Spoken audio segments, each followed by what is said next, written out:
last night I was scrolling, and there was Maya Angelou came on, and she said this. She said, whenever she gets up to speak, she remembers all the people that were kind to her, so they're all there with her. And you're all here with me. It is so great. I mean, I really do feel that presence that each one of you add to my experience, and how wonderful to be here with all of you in that way. So thank you in advance. Another thing you might want to know about me is that I like to read and listen to channeled messages.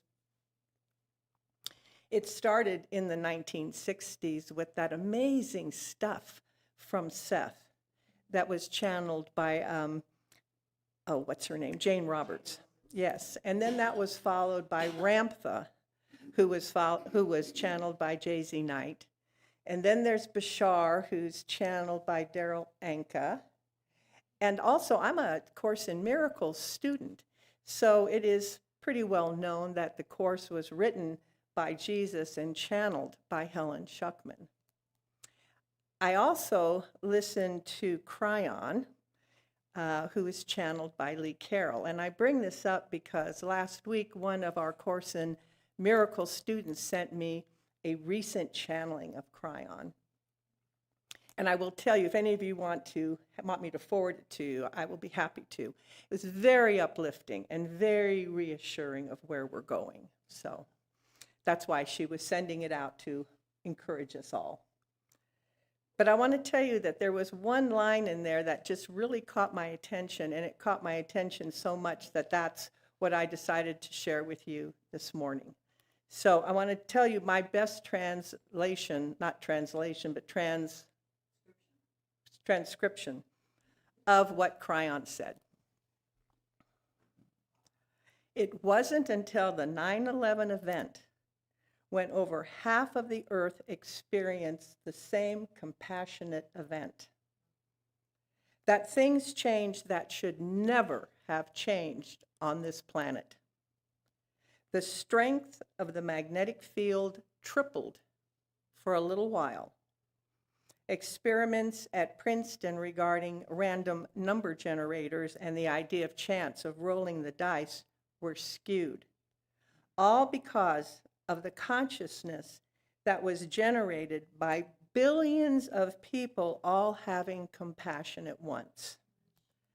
The magnetic grid is related to the consciousness, high and low, of humanity. At that moment, the shift had begun.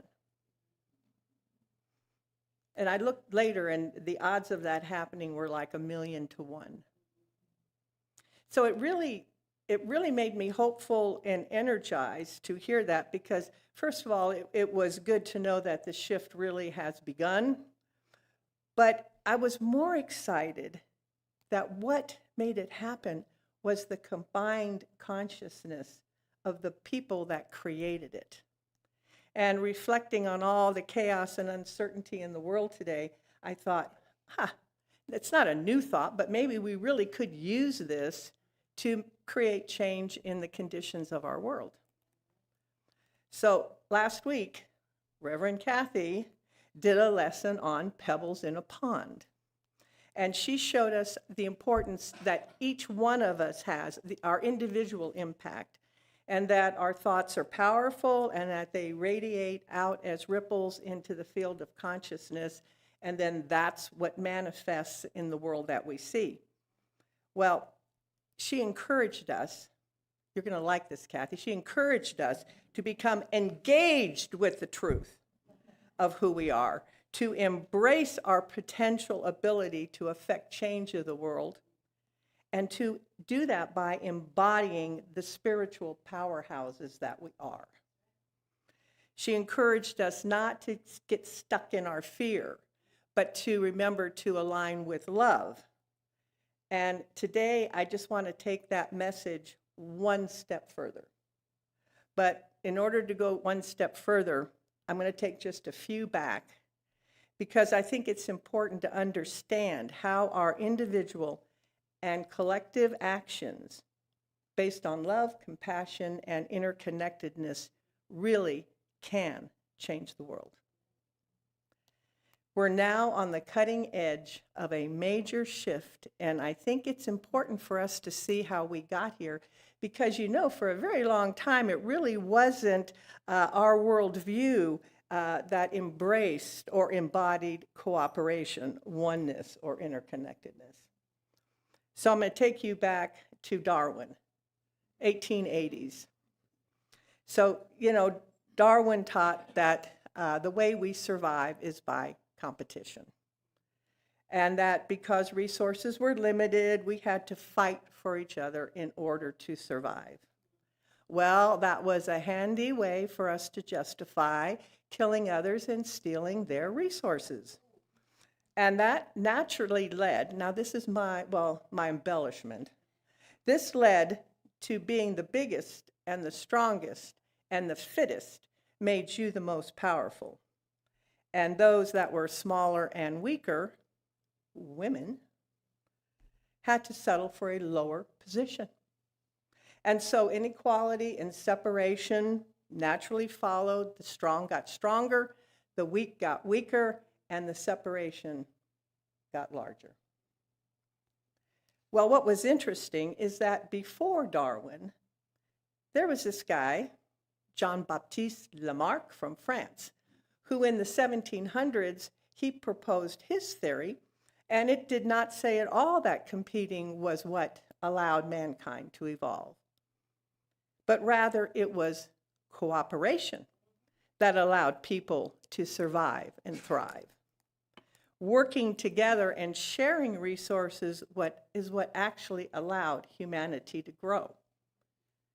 And he noted that human nature was deeply wired for empathy and collaboration. But, his theory didn't work very well with those in power.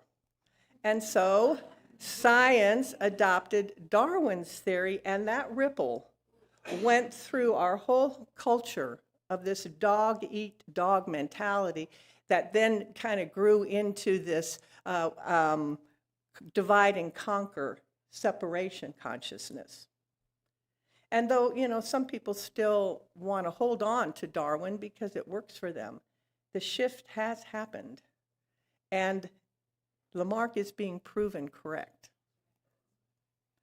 Now, another shift that's currently happening is in the realm of quantum physics. Isaac Newton, back in the 1700s, had kind of the corner on scientific, what was the mainstream scientific viewpoint. And it was all about just physical mechanics.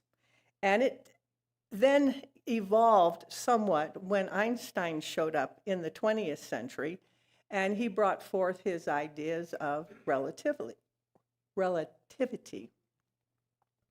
Now, the two of those, Newton and Einstein, that worldview was pretty well stuck, and I love the explanation of this, space-time continuum, that to get there from here requires there's a distance, and it requires time to get from here to there. So it seems pretty logical that you would have a worldview based on that there is time and that there is space. Until the early 1920s, when quantum theory arrived. And by the 1920s, it had pretty much become a complete theory, although not really accepted. And it was mostly, there were a bunch of different scientists, but Max Planck and Niels Bohr were the main leaders of this quantum idea. And it revolutionized our whole idea of atomic and subatomic particles, basically that there was no time and no space, that everything was everywhere all at once. And I have to share this with you. There's some of us who are reading this book, The Physics of Consciousness, and this is like a little more clarity for those of you who might want to know it more than just my saying it. So, He said, this is Ivan Antic. He says, subatomic I wear a retainer. Subatomic particles have proved that they can be in two places simultaneously. And they behave that way both as a particle and a wave of energy. All of its forms are interconnected in non-local communication. In other words, creation is instant and absolute, not linear. This divine particle has properties that by far exceed the speed of light. Then he goes on to say, and I'll explain this, make it real simple. This single divine particle manifests itself as the entire manifested cosmos, with all the physical laws known to us, with all the stars and planets, with all forms of life. So this is what happens. Stuff is going so fast. It can go faster than the speed of light. And it's going so fast that it is creating these other dimensions. That's what the 5D and all of that is about. Now, when that slows down and slows down and slows down, it becomes this. It coagulates into form, okay? But while it's spinning so fast, it is going so fast that indeed everything is everywhere all at once. And that's how it works.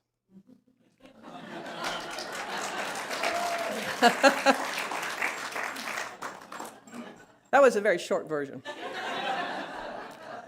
So if we look at both of these, just the two shifts I've brought up, one where we find that not only do we work and survive better together, but we are together. We cannot not do it together. There's no separation between us.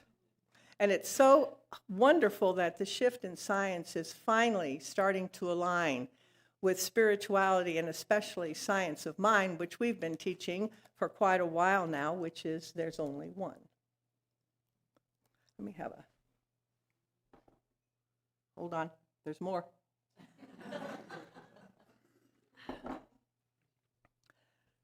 Collectively, we had to come to this awareness first to get to the next step of the paradigm shift.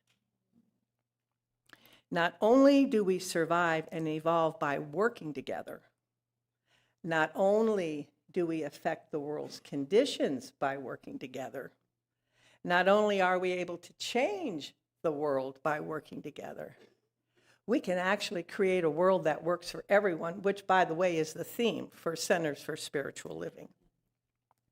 When we collaborate, when we entangle, we can experience the power of this oneness.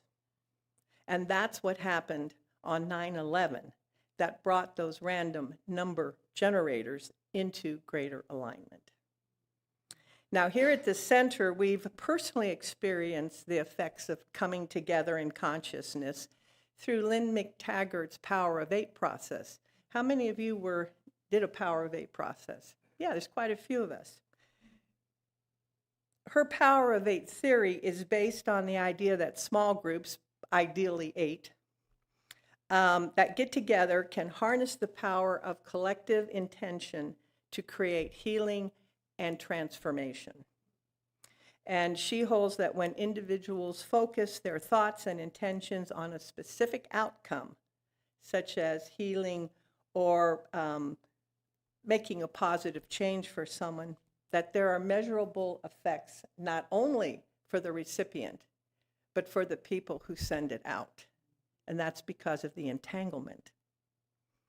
And our groups here, we experience some real healing through our Power of Eight groups. So basically what she's saying is that people who direct their attention toward a goal create a resonance with that goal. And in essence, their thoughts become entwined with that goal, and that's what influences the outcome. Interesting how it absolutely reflects what Ernest Holmes and James Allen in the book we're reading, as we think, so we are, that thought has the power to shape reality. Our consciousness affects physical matter. In fact, that's how thoughts become things. Our consciousness is energy. Everything is energy. Everything vibrates.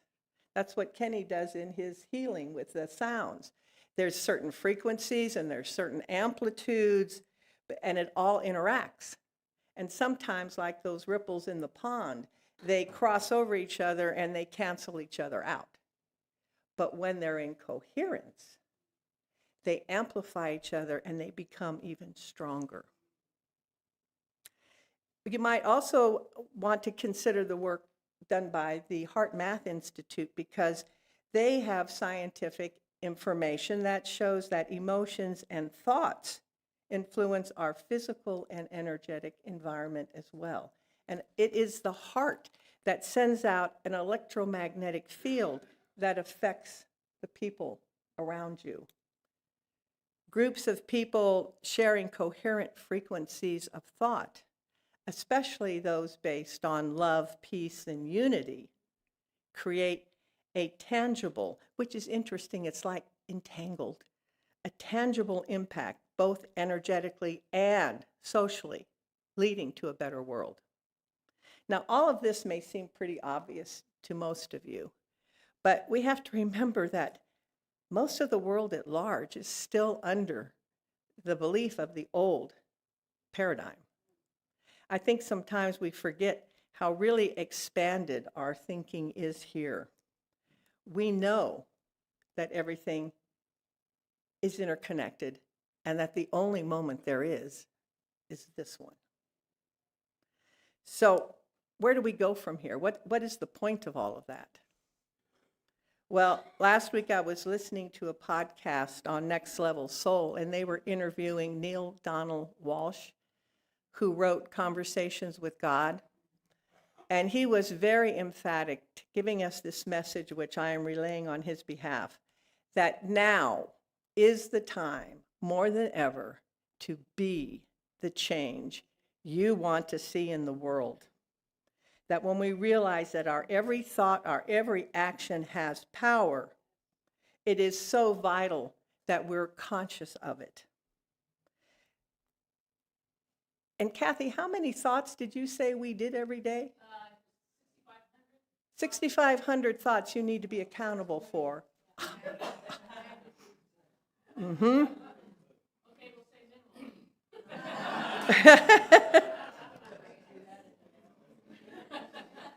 So this is all this information I've given you. This is what it's here to tell us. It's time to be consciously conscious, to use the power of our world to heal ourselves first, and then to join together collectively to create the world we want to see. What do you want to see? And I'd like to take this moment for those of you who want to join me, just to close your eyes for a minute and really, really see the world the way you want to see it.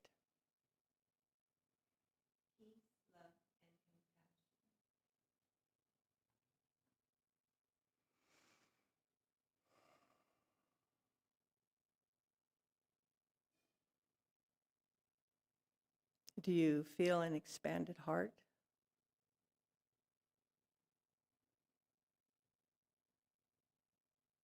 Do you see love?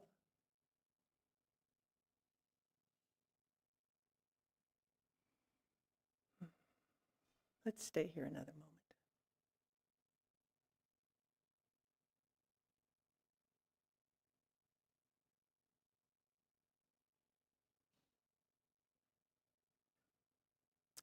Okay, let's come back to the room.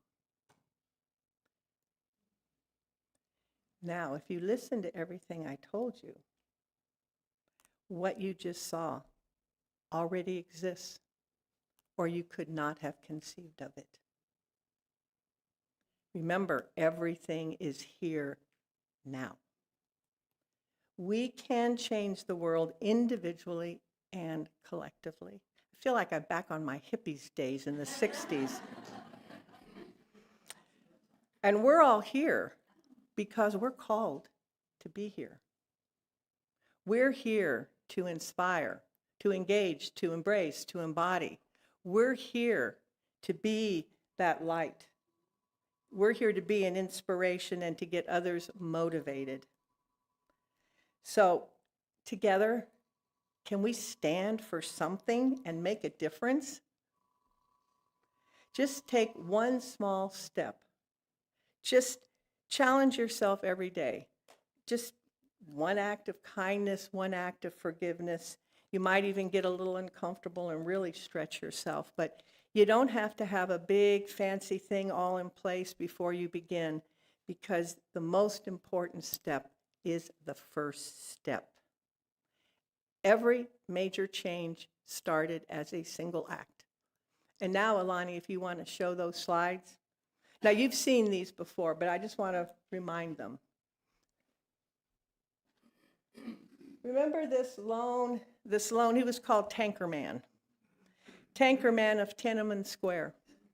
In 1989, he stood, I watched the whole video, in front of those tanks moving at him. And he did that after the Tiananmen Square protests, symbolizing resistance and inspiring global conversations about democracy and human rights. And then I'm sure you're familiar with Rosa Parks, who in 1955 refused to give up her bus seat to a white passenger and started the Montgomery bus boycott, which was a key movement in the civil rights movement.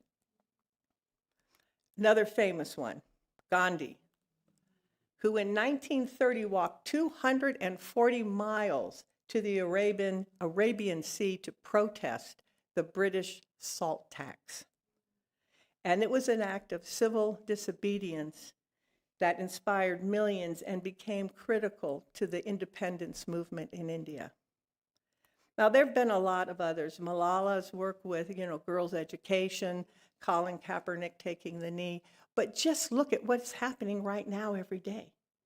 Look at how people are standing up for their moral principles and what they believe in. This is absolutely what our purpose is to walk the walk now. A series of tiny acts built up over time lead to change. The sea is only a series of tiny drops. And when we join together collectively, we not only speed it up, but we make more than a ripple. We can make a wave. We can make a tsunami. So Dr. Joe Dispenza concludes his book, Becoming Natural, which is totally underlined as well as that one, with this that I want to share with you. While it appears old structures and paradigms are collapsing, we should not face this with fear, anger, or sadness, because this is the process by which evolution and new things occur. Instead, we should face the future with a whole new light, energy, and consciousness. The old has to fall apart and fall away before something new flourishes. We must make a stand for principles, values, and moral imperatives like freedom, justice, truth, and equality. When we achieve this through the power of the collective, we will unite behind the energy of oneness rather than be controlled by the idea of separation. This is when standing up for truth becomes universal. We are on the verge of a great revolutionary jump. So, at the ending of the movie I Am, which Amy encouraged me to watch, there's a quote from G.K. Chesterton, who was an English author and philosopher. And in 1909, he was asked the question, "What's wrong with the world?" His answer was brief: "I am." Perhaps now, more than 116 years later, we're ready to change that question to "What's right with the world?" and give the same brief answer: I am, and we are, and so it is. Namaste.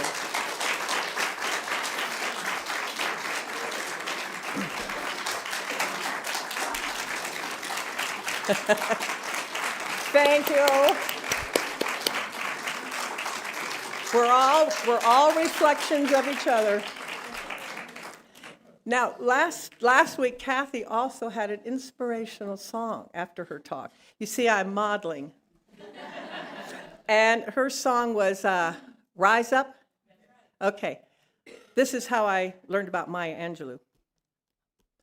She has this poem that has touched me forever, and so I'm going to take the opportunity to share it this morning before we have Kenny come back up, just because I love it and because it is called I Still Rise. So no matter what, we still rise. Can you show that video?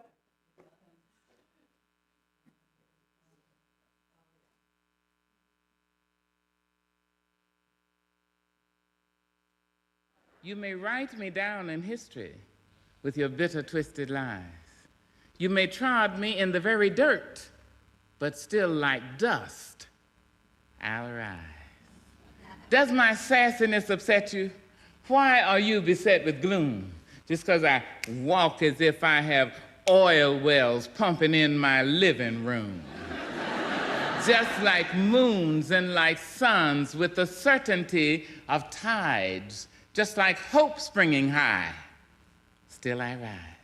Did you want to see me broken, bowed head and lowered eyes, shoulders falling down like teardrops, weakened by my soulful cries? Does my sassiness upset you? Don't take it so hard just because I laugh, as if I have gold mines digging in my own backyard. You can shoot me with your words, you can cut me with your lies, you can kill me with your hatefulness, but just like life, I rise. Does my sexiness offend you? Oh. Does it come as a surprise that I dance as if I have diamonds at the meeting of my thighs? Out of the huts of history's shame I rise. Up from a past rooted in pain I rise. A black ocean leaping and wide, welling and swelling and bearing in the tide. Leaving behind nights of terror and fear I rise. Into a daybreak miraculously clear I rise. Bringing the gifts that my ancestors gave. I am the hope and the dream of the slave. And so, wow. There I go.